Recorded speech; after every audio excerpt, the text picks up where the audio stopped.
basically what I did was I did the course, finished it, and then moved back to Jersey.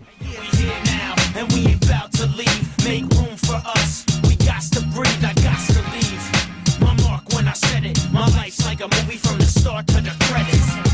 He came home 2 weeks ago, and already things are starting to happen for him. Went into this radio studio and just did an in-depth, hour-long radio interview with Dave Marsh, one of the founders of board members of the Rock and Roll Hall of Fame, Bruce Springsteen's biographer, bigwig. He chose 4 songs off of my album and played them in their entirety over the course of the hour-long interview, and they went out there on, a highly listened to program on a highly listened to station on Sirius satellite radio. This isn't just your, 88.2 college, underground radio. This is like top notch. It's serious. Exactly.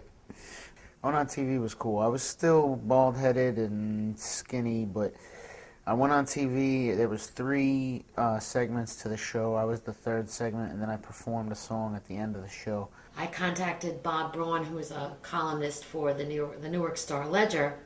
He came to the hospital during Jesse's last hospitalization and interviewed him and listened to the album.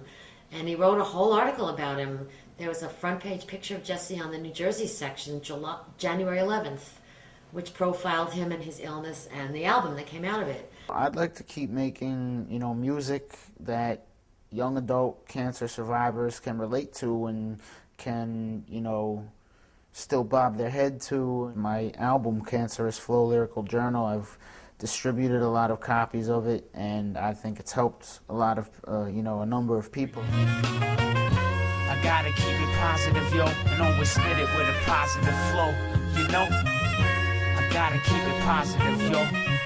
Let's go. So what are you doing now?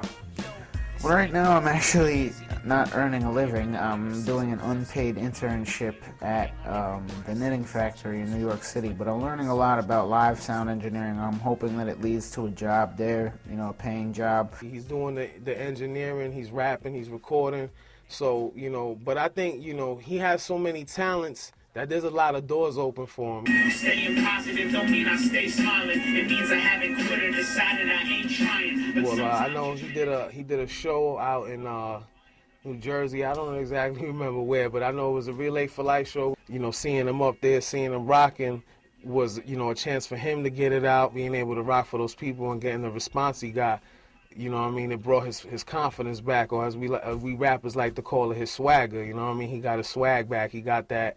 He got that, all right, yeah, man, yeah, I'm going to do this. Let's record. Let's get in the studio. Let's go hit the open mics. I think that really just brought that fire back into him. Here I was 4 months, 6 months into remission, and I've got all these people making speeches and, saying things like 19-year cancer survivor, 25-year cancer survivor, and it was inspiring to me, and I was honored to be able to be a part of it and, have my little piece of contribution. It's ordeal. It's time for me to say thank you. So I propose this toast. Yeah, this is for Louise and Ron. He didn't want cancer, but he wanted to be a successful rapper. So with cancer, he continued to rap. So what does that mean? He never let anything worry him. He didn't care. So I was looking at it like this, why should I be worried? I'm thinking like everything. He's not just a good rapper, so, he's not just going to pursue a record deal. He's not just a good engineer, so he's not going to try to, be a sound engineer. He's not just a good businessman, so he's not going to just try to run a label. Like, he's going to try to do everything until something pans out. And I just see him making moves and doing big things, and I ain't going to do nothing but support him and be at his right hand. Because that's my fan. Put us in your best moment of Jesse's whole cancer. My best moment with Jesse was the last day that he finished his last day of chemo. That Friday afternoon, when they disconnected him, and we got in the car and pulled out of the garage, we looked at each other and said, we did it. And we both burst into tears on the FDR Drive. Just hugged each other. It was like, ah, you got through this. You got through all the chemo and you're okay, you know? That was my best moment. You talk about a person that, according to society standards, if he was to box, he'd be a featherweight. And he held it down like a heavyweight. Why you? I think because I was supposed to make that Cancer album. That's the only thing I can take out of it, really, because there is no why me. It's a random genetic mutation that happens to some people, and when you get it, you just have to deal with it. You need to be secure in your own mind that you're gonna make it, that it's not a maybe, that you're definitely gonna beat it no matter what, and that you're gonna take whatever they throw at you, and then you're gonna get your life back, and you're gonna do what you have to do to keep it. So what does that mean? That means exactly what it says. You know, if you want it, you can get it.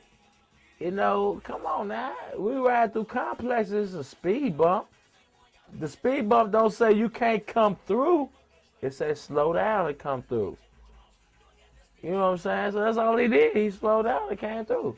Y'all don't feel pain, y'all ain't living correct. It's like the ones who don't deserve it, the ones giving respect. Seen dimes flock the jocks of scandalous men. Hit me up for what they want and then vanish again. I ain't the type to lie, so I don't plan to pretend to be what I'm not. Not everybody gets to do what they love for a living. It's, you know, a lot of people do what they have to do for a living. They go to work every day and work for a boss that they hate, doing stuff that they don't want to do. If you're able to do what you love, you know, and you're attempting to do that for a living, don't let anything stop you. Not cancer, not, you know, rejection letters from record labels, not, you know, a heckler, whatever you say in the crowd, you know, just do you, no matter what. I got this. Turn it up. You say I sound like who? Like none that you ever heard. Unmatched in the passion I've uttered with every word. Someplace safe, but I risk it next to the ledge. You'll bleed. I feed off that competitive edge. Always staying 10 steps ahead, a few moves deep. The only thing acceptable for me to lose is sleep. Calling it bets. This MC can brawl with the best. Me with a mic's like giving Larry Bird a ball and some nets. Yeah. It's time to get serious real quick, you know? There's a lot of people that helped me through this ordeal.